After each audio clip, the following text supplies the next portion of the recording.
please allow me also to pay tribute to the Nigerian people. These people who have suffered so much since the advent of the CNSP and who continue to remain standing. Thank you to the Nigerians who gave us a warm welcome yesterday when we set foot on the soil of our homeland here. You are more than friends, you are more than neighbors, you are our brothers, you are our sisters. Because fraternity goes beyond friendship or neighborhood. We have the same blood flowing through our veins. In our veins runs the blood of these valiant warriors who fought and who reserved these lands that we call Mali, Burkina, and Niger.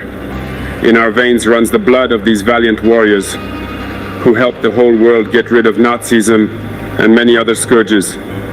In our veins runs the blood of these valiant warriors who were deported from Africa to Europe, America, Asia, or whatever, and who helped build these states during slavery. In our veins flows the blood of worthy men, of robust men, of capable men. And for this, let us be proud and thank you for being a national of the AES. Africa, this continent which has suffered so much and which continues to suffer because of the imperialists. These imperialists have only one cliché in mind: Africa is the empire of slaves. This is how they see Africa. For them, Africans belong to them. Our land belongs to them. Our basements belong to them. They have never been able to change software until today. It's deplorable. But how does he do it? It is unfortunately since the 1960s that these 6,000 acres of independence were given to Africa.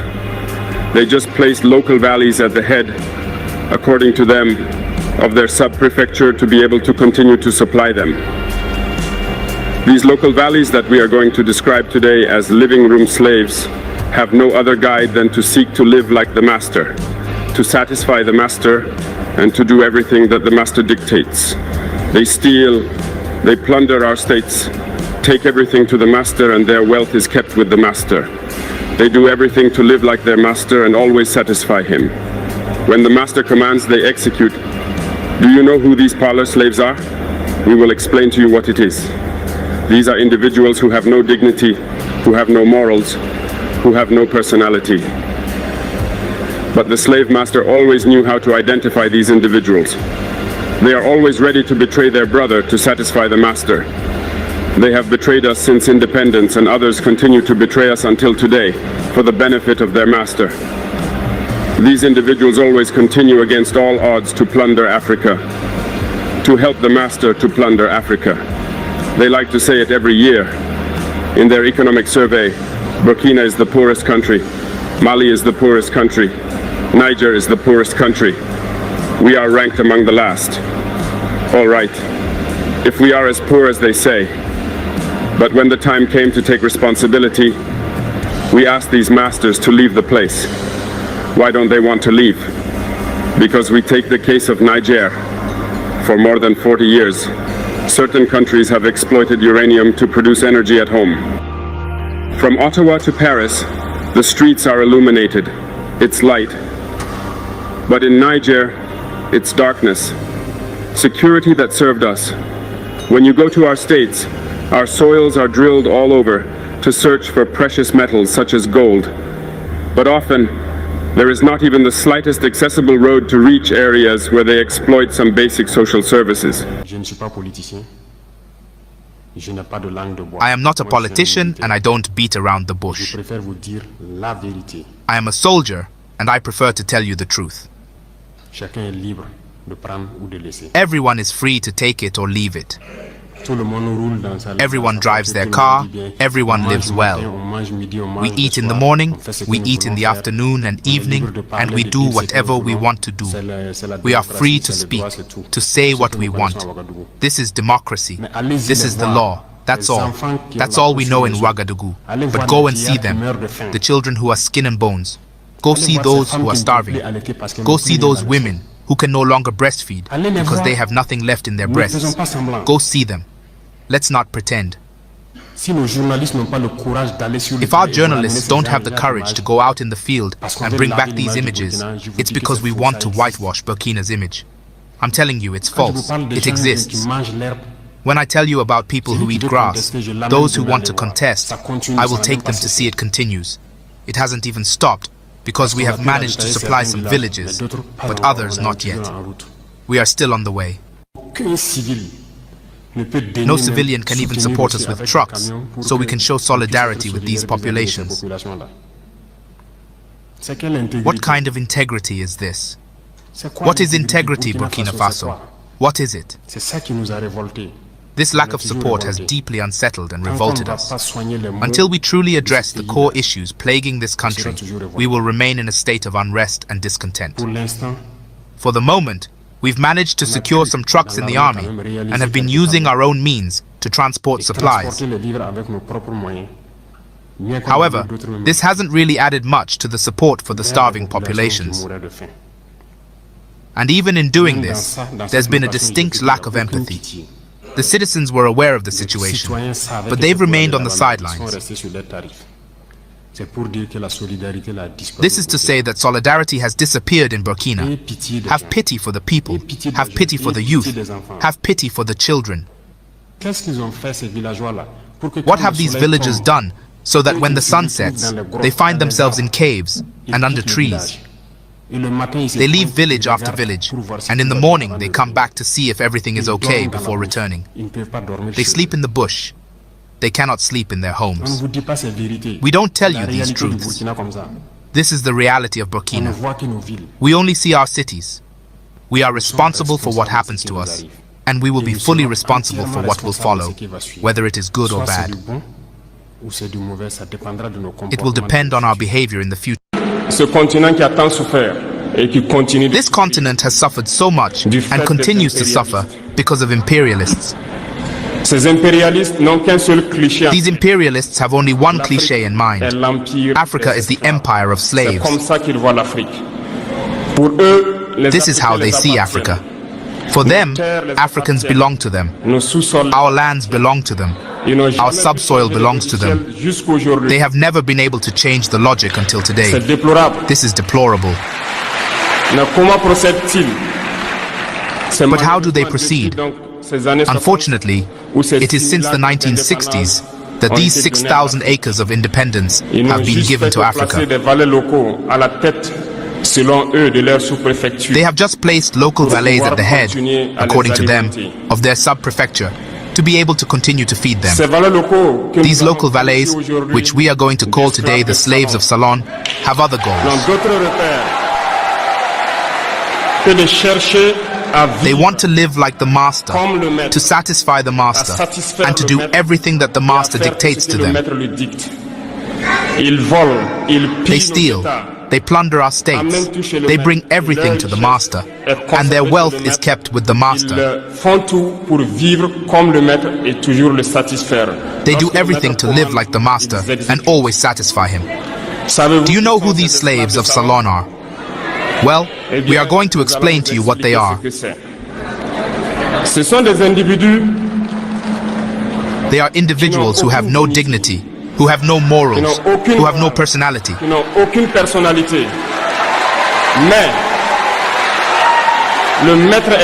But the master slave has always known how to identify these individuals. They are always ready to betray their brother, to satisfy the master.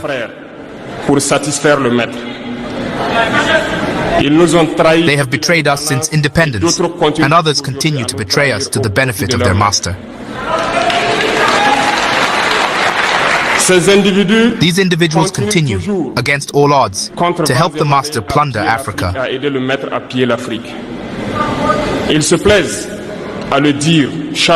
They like to say it every year. In their economic polls, Burkina is the poorest country, Mali is the poorest country, Niger is the poorest country. We are ranked among the last.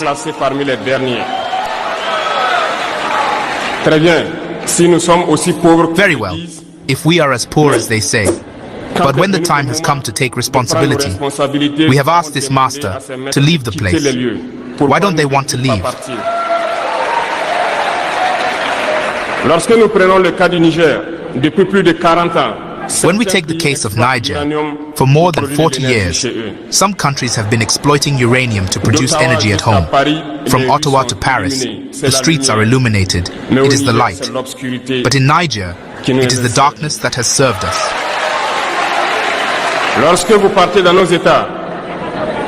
When you go to our states, our soils are full of precious metals, such as gold. But often there is not even the slightest road accessible to reach the areas where they exploit gold, even less certain basic social services. This is why we have decided to revolt and take the fate of our countries into our own hands.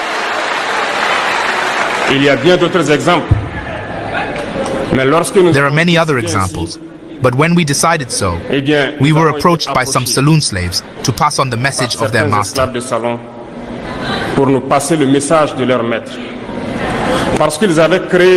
Because they had created this kind of polymer chain that rises to the heads of our states to serve them.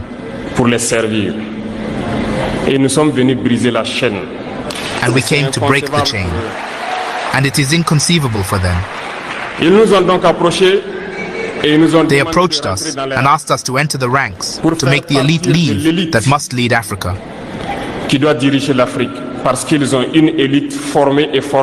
Because they have an elite formed and formatted that must follow, that is embedded in this chain. We refused to enter their ranks. And then the hostilities began.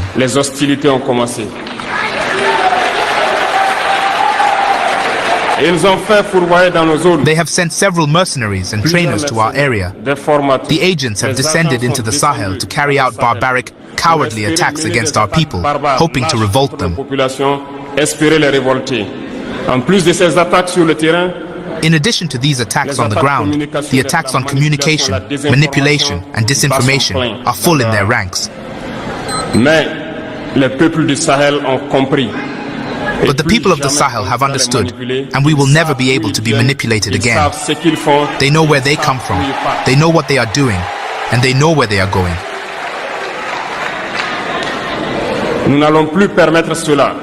We will no longer allow this. People are awake, and people are fighting today, not for ourselves, but for future generations. Comrade President Vladimir Putin, Camarade Président Chef d'État africain, African heads of state, Camarade Chef de Comrade délégation, Head of Delegation, Bonjour. good morning. It is an honor for me this morning to take the floor here and to pass on to you the fraternal greetings of the people of the land of men of integrity.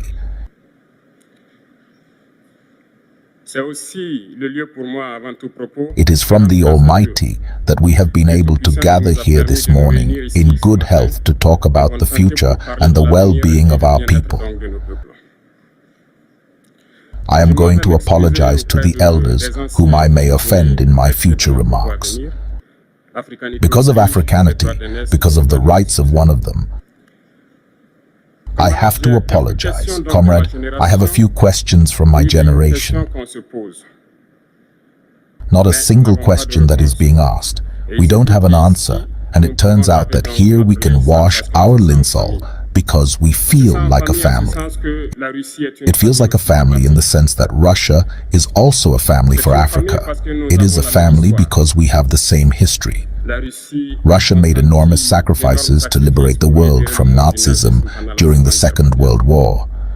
The people of Africa, our grandfathers, were also forcibly deported to help Europe get rid of Nazism. We share the same history in the sense that we are the forgotten peoples of the world, whether in the history books, in documentaries, or in film, insofar as we sweep away the preponderant role played by Russia and Africa in this fight against Nazism.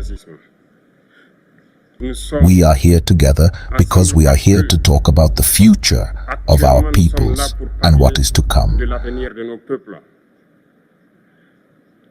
Of the future of tomorrow, of the free world to which we aspire, of a world without interference in our internal affairs. We have the same prospects, and I hope that this summit will be an opportunity to forge very good relations and to create a better future for our peoples. The questions that my generations are asking themselves about the next generation, if I can sum it up, is that they do not understand how Africa, with so much wealth on our soil, with its generous nature, water and abundant sunshine, Africa is today the poorest continent. Africa is a starving continent, and how is it that our heads of state are traveling through the world of a man? These are questions that we are asking ourselves and that we have not yet had answers. We have the opportunity to forge new relationships, and I hope that these relations can be the best, to give a better future to our peoples. My generation also instructs me to say that because of poverty, they are forced to cross the ocean in order to try to reach Europe. They die in the ocean.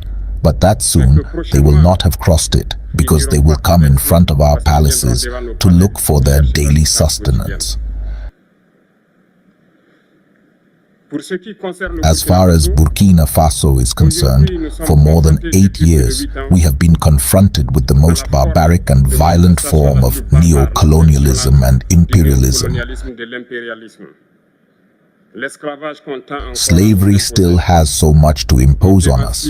Our front runners have taught us one thing: slavery that is not capable of accepting its own revolt does not deserve to be relied upon by its fate. We don't worry about our fate. We are not asking for someone to rely on our fate. The people of Burkina Faso have decided to fight against hypothyrism capable of reviving its development. In this struggle, valiant peoples, wines and a population have pledged to take up arms in the face of terrorists. The ones we actually called the VDPs, volunteers. We are surprised to see the imperialists calling these VDPs militias and of all kinds. It is one of those wines, because in Europe, when people take up arms to defend their patriots, they are called patriots. Our grandfathers were deported to save Europe. It was not with their consent, against their grey. Well, on the way back, we remember that in Traore, when they tried to bandage their elemental sheet, they were massacred, so it doesn't matter. When we people decide to defend ourselves, we are called militias. But that's not the problem. What is the problem is to see African heads of state who bring nothing to these peoples who are fighting, but who sing the same thing as the imperialists. To our militia dealers, to our traders, therefore, to men who do not respect human rights, hence the human right. We are effusive against this and these shameful people. We, the African heads of state, must stop behaving like puppets who dance every time the imperialists pull the strings. Yesterday, President Vladimir Putin announced that the grain would be sent to Africa. And we are very happy, and we thank each other for that. But it is also a message to our African heads of state, because at the next forum, we must not come here without having ensured that our peoples will be able to achieve food self-sufficiency for those who do not know war. We need to learn from those who have already been able to achieve this in Africa. Build good relations here and build better relations with the Russian Federation so that we can meet the needs of our people. I may not be slow. Time is running out and very short. We are obliged to stop and love my take. But I would like to end by saying that we must therefore pay tribute to our peoples who are fighting. Glory to our peoples, dignity to our peoples, victory to our peoples, homeland or death will come. It is important that these so-called Democrats understand this. When thousands of Nigerians die in hospital beds due to lack of electricity or lack of medication, it is a crime. They are responsible for these sanctions. They are responsible for these deaths. The same thing happens in Mali. With Burkina, we have indirect sanctions, because people have to understand. When they take their orders from the other side, they come and do everything to apply it. It is shameful. We are called putschists. We are not French. We do not understand what that means.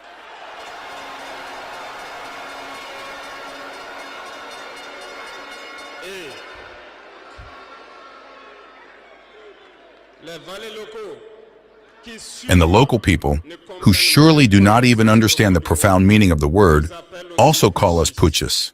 Very well, we appropriate it. Over the years, as far as Burkina Faso is concerned, you may have noticed, all the bodies have been destructured. No more training, nothing left for the army. They imposed in all our major states, all our schools and all our strategic structures, what they called military councils. When we revolted on September 30th, 2022, the first thing was to find out who these military councils were and where they were. So we were able to identify that the evil was deep. And the first thing was to ask them to leave our army.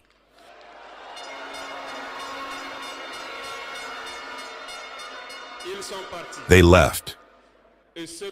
And what I told you not long ago, you cannot hope to find your lost object by calling on the one who stole it to come and help you find it.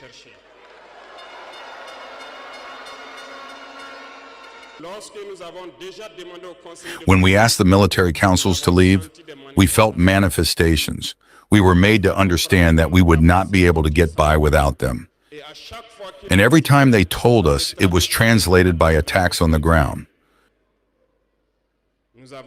We received the message well. At the dawn of the year 2023, we decided to tell the foreign forces present here to leave, because we want to fight in Burkina Faso.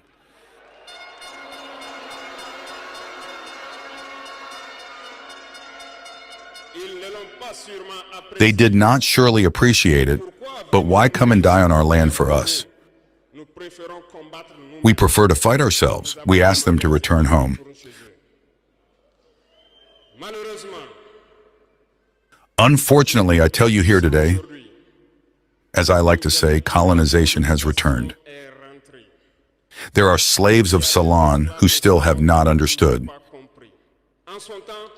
In the meantime, military officers wrote to us and approached us to tell us that it was a very bad decision and that we would not last 2 months.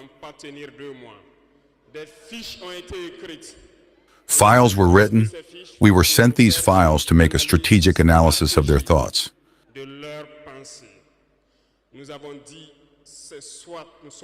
We said either we are sovereign or we remain slaves forever.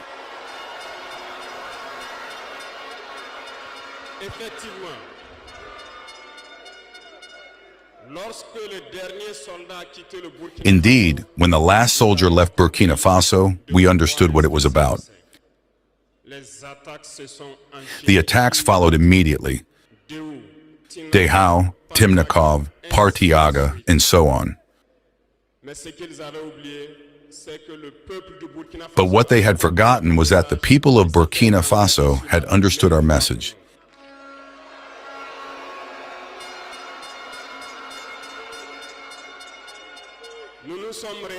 And had engaged in the same way as we did. We reorganized quickly, and suddenly we noticed that all the sleeping terrorists had woken up in Burkina Faso. We reorganized the army as quickly as possible. At an unequal speed, we have created several units, and even if several others are yet to come, we have equipped them. And today this equipment continues because in the days to come, the months to come, what you will see coming to Burkina Faso must make our army a power to fear.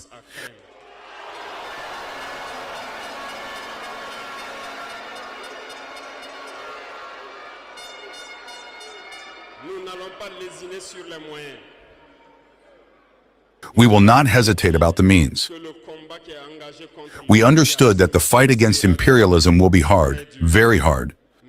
But only the hard ones will pass, and the Burkinabés are hard, and we will pass.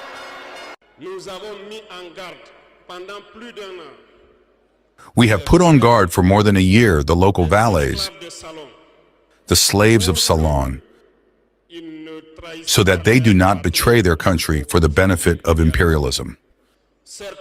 Some have understood and organized themselves. Others have not understood. Maybe they thought they were smarter, but today we have no more feelings about this theft.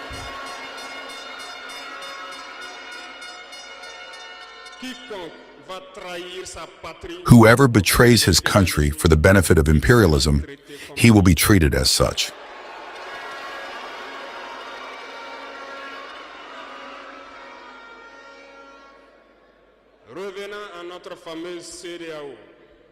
Returning to our famous ECOWAS,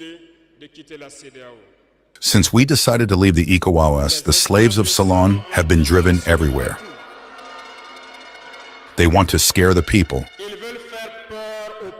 They want to scare everyone. God, thank you. In a recent past, there were only a handful of people who had the right to speak. On the TV sets, that's what they said, who were ready for the gospel. Today, with the new technologies, which of course have advantages and disadvantages, everyone has the right to speak. And I think the Yayis are the first to confirm this.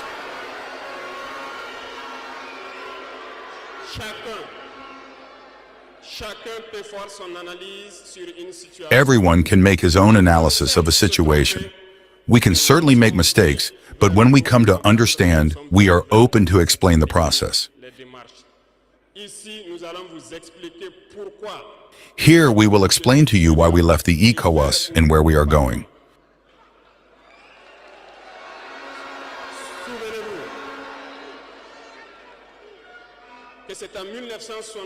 Remember that it was in 1975 that it was created. And it was created for the majority of state leaders, putschists, as they like to say. It was the military who took the power and took the responsibility to create the ECOWAS, so that there was a real economic growth of the people inside this space. Later, the so-called Democrats were invited to the heads of our states. They completely emptied the community of its foundation. When on June 26, Nigeria decided to take its destiny into its own hands, we were surprised to see the ECOWAS appear on June 16th with a force in weight. Where was this force? When thousands and thousands of Nigerians were killed by terrorists. Where was this force? When thousands of Malians and Burkinabés died under the bullets of terrorists. They said that by force they were going to house the valiant sons of Nigeria who took the destiny into their own hands. Do you believe that these are women who are in Nigeria? There are fighters there. The Nigerian army is a warrior. It has been fighting for years. It is not a parade army or a peacekeeping army. And the armies of the ECOWAS have decided to unite. We are waiting for this force in weight.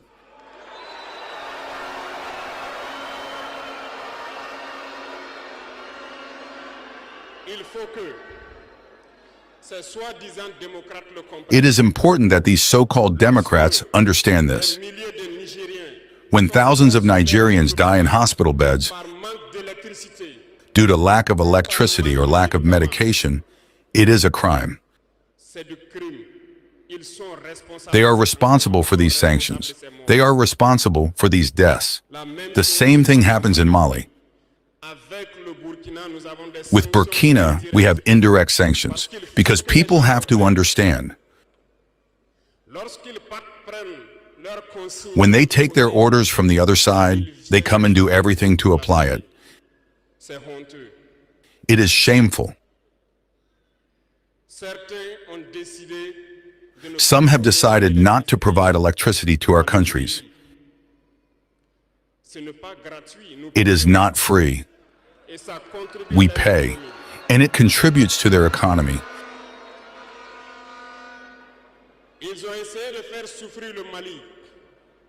They have tried to make Mali suffer.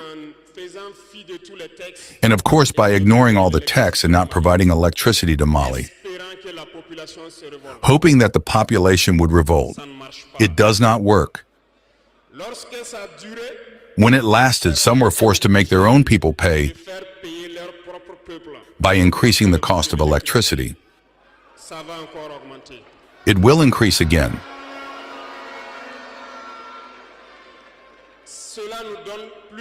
This gives us several lessons.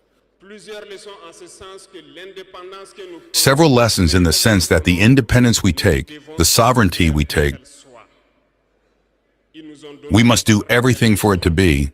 They have given us very good lessons, and we have understood very well.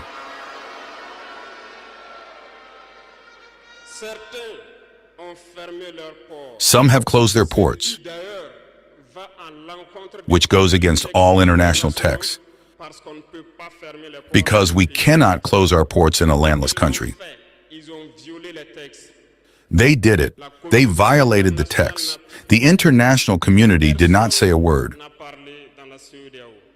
This battle, this war, we are going to win it, and we are going to overcome imperialism, which activated these terrorism in our region, to hope to bring us back in these colonial times, to maintain us under their yoke, to exploit us until the end of time. Africa is waking up, and no one can still close the eyes of Africans on our realities. No one can still come to divide us, to impose on us what they want. That's why we have done everything to be here today to speak to you, but also to come and wish good luck to President John Mahama. We will work together to strengthen cooperation between Burkina Faso and Ghana, and also between the AES and Ghana, because we have many challenges together and we have always been able to overcome them. There is no reason why we are not united and that we block imperialism. Stay united, and show your Burkina Faso wherever you are.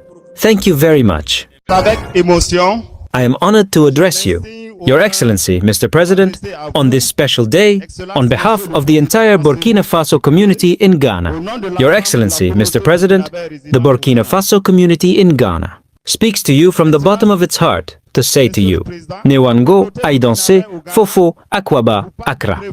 For this new year, may the Almighty grant you and your entire family a diamond of health for the ear. On is soft. Your Excellency, Mr. President, your arrival today in Accra has fulfilled the deep dream of the Burkina Faso diaspora in Ghana to see one day its great leader, Captain Ibi, 10 sons of our ancestors, children, prodigies of Africa. Truly, this dream that thousands of Burkina Faso people in Ghana may see you, admire you, encourage you, carry you high, and tell you that they are resurrecting with your arrival.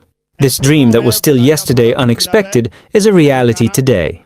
We now have faith in the future, proud and attached more than ever to our mother country, Burkina Faso. This is why, Your Excellency, I can tell you that the Burkina Faso diaspora in Ghana is constituted of an unconditional BDP on which you and the whole nation can count. Note that we, the Burkina Faso diaspora living in Ghana, we are beyond the concept of BDP. For us, it is a duty to defend the homeland. So we are DDP, Your Excellency, the community that speaks to you today is a miniature Burkina, because it is constituted of the quasi-totality of the socio-cultural, linguistic, regional and professional diversity that can be found in Burkina. Some of our members arrived in Ghana a few years ago or a few decades ago, while others may constitute the 7th or the 10th generation of their ancestors. Hi guys, welcome back once again to my YouTube channel. I'm B-Boy. Remember, if it was for the first time you're coming across my video, don't forget to like this video, subscribe and share. Okay guys, in today's clip is all about President Ibrahim Traore of Burkina Faso, and he's not only sending a warning message to maybe Jamaican or to Caribbean, he's sending a warning message to all African countries, all Caribbean countries and even Western countries, because you have all seen how President Ibrahim Traore is really struggling, because this young man, he has been able to escape almost 20 assassination attempts, and you could ask yourself, why are people just want to kill him? Because of his good reputation, because of what he's really doing good things to his people. Because since President Ibrahim Traore has come to reign, in a span of 2 to 3 years, he has been able to clear the debt, the national debt of Burkina Faso people, whereby other countries or whereby other African countries or Caribbean countries are still struggling to pay that debt. And we all know when some countries borrow this loan, maybe from China or Western countries, the people who are being affected are the local people, because the country or the government increases the taxes when it comes to financial bills, increases the taxes of commodities, and people are still struggling. In African, people are still struggling, and this is the reason why Africa is maybe called the poorest continent on earth. But in real sense, Africa, it's so rich because of its minerals, its gold sources, its everything. Look at a country like Congo. Look at a country like Nigeria. Nigeria is #1 producing oil in Africa, but they are still struggling. Look at Congo. Congo, they have a lot of gold in their land. Look at a country like Burkina Faso. Also, Burkina Faso, they have a lot of gold, but since when they elected, or they were able to find a better leader, we have all seen how President Ibrahim Traore is really trying to build Burkina Faso to be at the top country in Africa, because President Ibrahim Traore is really making sure that there's good enough infrastructure in his country, good hospital, and he's building a lot of school, because he came out and said that in Burkina Faso education will be free. And other African leaders should copy what President Ibrahim Traore is really doing. They should copy notes, and they should wake up from their comfort zone, because we have all seen how this man is really trying to make sure that Burkina Faso is at the top. And President Ibrahim Traore, you could wonder how he has been able to convince his people, or the Burkinabe people, because they have all his trust. They just have a lot of trust in him, and this is the reason why these people, they are really, or they have really shown him a lot of love. And Burkina Faso people, they have really came out and said that they don't want any other president to come, or they don't want to elect another president. They have President Ibrahim Traore, and they are enough with him, because he's making sure that the country it's at a good place. And we have all seen some documentary people going to Burkina Faso, how people in Burkina Faso, they are really talking so much about President Ibrahim Traore. Even they are staying on the street at night just to protect their president. And a lot of African countries, they really need to wake up. A lot of African leaders, they really need to copy notes from President Ibrahim Traore, because this man is really doing a great job. They should just stop being puppets, stop being greedy, and stop corruption, because we all know corruption is not a new thing in a lot of countries. Corruption is everywhere, but President Ibrahim Traore is really trying to do. And if he really find you with any type of corruption, he just fire you up. So African countries, Caribbean countries, wake up. African leaders, Caribbean leaders, you should wake up from your comfort zone and see what's really coming ahead, because President Ibrahim Traore has been able to influence some other African countries like Mali, like Niger. They all removed all colonial system in their country, and we want our African countries and Caribbean countries to have their full independence. A country like Jamaica, we want Jamaica to have its full independence.